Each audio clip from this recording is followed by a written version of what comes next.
பிள்ளைகளினால் சிறிது மனச்சஞ்சலங்களும் வருத்தங்களும் வந்து போய்கொண்டு இருக்கும். 8ஆம் இடத்துல உள்ள குரு பகவானால். மற்றொன்று அவன் பொருளாதார கிரகமாக இருப்பதால் தேவையற்ற இனங்களில் முதலீடு செய்யக்கூடாது.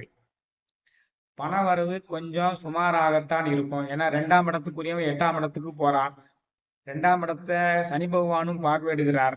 குரு பகவானும் பார்த்தாலும் அவன் 8ஆம் இடத்தில் இருந்து கொண்டு பார்ப்பதால தனவரவு கொஞ்சம் சுமாராகத்தான் இருக்கும். 2ஆம் இடத்துக்குரிய 8ஆம் இடத்துக்கு மறைவுதான் குடும்பத்தில் சிறிது சலசலப்புகள் தோன்றிக் கொண்டுதான் இருக்கும். அவன் 5ஆம் இடத்துக்குரியவனாகவும் இருப்பதால் பிள்ளைகளை எண்ணிக்கொண்டு நீங்கள் கவலைப்பட்டு கொண்டிருக்கக்கூடிய காலகட்டமாகவும் இருக்கும். பிள்ளைகள் திடீரென்று தாய் தகப்பனை விட்டு வெளியூரில் சென்று வேலை பார்க்கக்கூடிய விஷயங்கள் நடக்கும். அதனாலேயும்